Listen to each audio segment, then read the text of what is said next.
Müslümanlar, İslam dininde en önemli meselelerden biri ahlak meselesidir.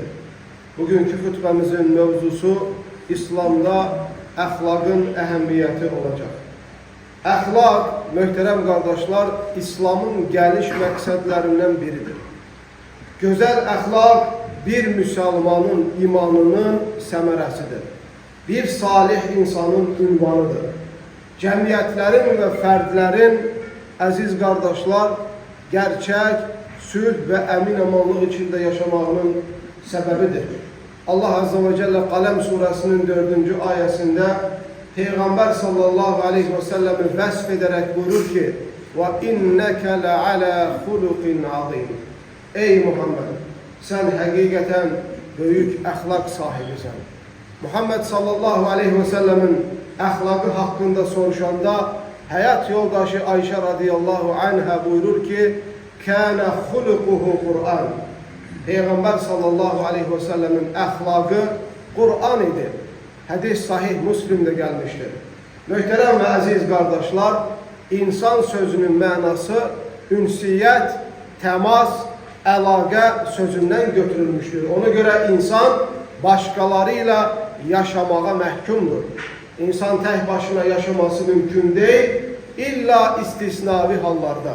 Onun için madem ki biz ünsiyyətlə bitişik yaradılmışıq, insan adımızın ünsiyyətdən payı var, oysa biz əxlaq məsələsinə daha da böyük səviyyədə diqqət etməliyik. İstərsən ailəmizin içində olaq, istərsən dostlarımızla olaq, İstərsən məscidlərdə olaq, istərsən bazarlarda, istərsən nəqliyyat vasitələrinin içində, istərsəniz sosial insanların durduğu yerlərdə, harda olursan olaq, bir müsəlman olaraq, bir Allaha inanan kəsim olaraq əxlaq məsələsini hər zaman ön plana qoymamız və əxlaqı göstərməmiz vacibdir. Baxın, möhtərəm qardaşlar, demirəm ki, müstəhəbdir. Çünki əxlaqlı olmaq dinin vacib elədiyi məsələlərdən biridir.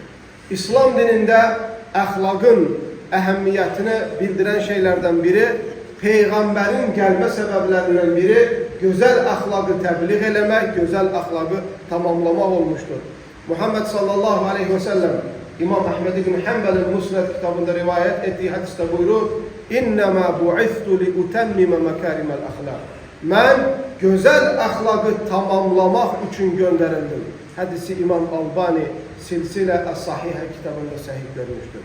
Həmçinin əxlaqın əhəmmiyyətini göstərən dəlillərdən biri, əziz qardaşlar, qiyamət günü bir müsəlmanın hesaba çəkilərkən tərəzisində ən ağır gələcək əməli onun gözəl əxlaqı olacaq. Peyğəmbər sallallahu aleyhi ve sellem Abu Davudda və Tirmizidə gələn səhih hədisdə buyurur ki, qiyamət günü tərəzinizdə, qiyamət günü əməlləriniz çəkilərkən tərəzinizdə ən ağır gələn əməliniz gözəl əxlaq olacaq. Həmçinin möhtərəm qardaşlar, gözəl əxlaqın əhəmmiyyətinə dəlalət edən məsələlərdən biri, gözəl əxlaq cənnətə girməyin ən böyük səbəblərindən biridir. Tirmizidə gələn hədisdə Muhammed sallallahu aleyhi ve sellem buyurur, insanların ən çox cənnətə girməsinə vəsilə olan əməl Allah qorxusu və gözəl əxlaqdır.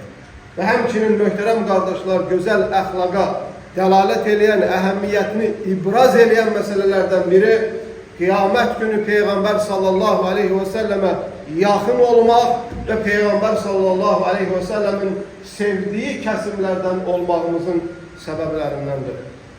Peyğəmbər sallallahu aleyhi ve sellem Abu Davud'un rivayət etdiyi hədisdə, səhih hədisdə buyurur ki, qiyamət günü mənə ən yaxın olanınız, ən mənə sevimli olanınız, gözəl əxlaq sahibi olanlarınız olacaq. Bu dəlillərin hamısı əxlaqın əqidə, inanc, təməl və vacib məsələ olduğunu bildirir möhtərəm qardaşlar. Əqidə məsələsi olmağının ən böyük dəlillərindən biri, bu da əxlaqın əhəmmiyyətinə dəlalət edən 5-ci nöqtədir. Peyğəmbər sallallahu aleyhi ve sellem buyurur ki, xüsusilə bu hədisə diqqət edin. iman baxımından ən kamil olanınız, əxlaq baxımından ən gözəl olanınızdır. Bir insan nə qədər gözəl əxlaq sahibidirsə, o qədər iman və təqva əhlidir. İman və təqva sahibidir.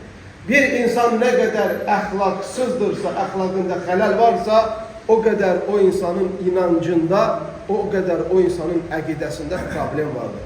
Bu hədisi İmam Tirmizi, həmçinin İmam Abu Davud və həmçinin bir çox hədis alimləri rivayət edib, hədisin səhih olduğunu buyurmuşdur Muhaddis-ül Allamə Şeyx Albani rahimehullah. Əziz və möhtərəm qardaşlar, əxlaqın ən böyük əlamətlərindən biri müsəlmanın dürüst olmasıdır, saxtakar olmamasıdır, əmanətə xəyanət etməməsidir. Hansı növü olursa olsun, sənə söz əmanət eləmiş ola bilər, sənə söz əmanət verilmiş olar, sənə mal, pul əmanət verilmiş ola bilər, sənə bir insan namusunu əmanət etmiş ola bilər.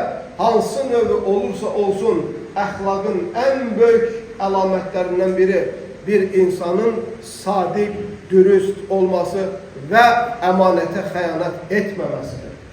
Ən böyük əxlaqın əlamətlərindən biri insan verdiyi sözün sahibi olmasıdır. Bir sözü verdinsə, ölümü seç, amma sözünü pozmağı seçmə. Çünki Peyğəmbər sallallahu aleyhi və səlləm sözü pozanları nəinki əxlaqsız, eyni zamanda münafiqlərdən olduğunu bildirmişdir.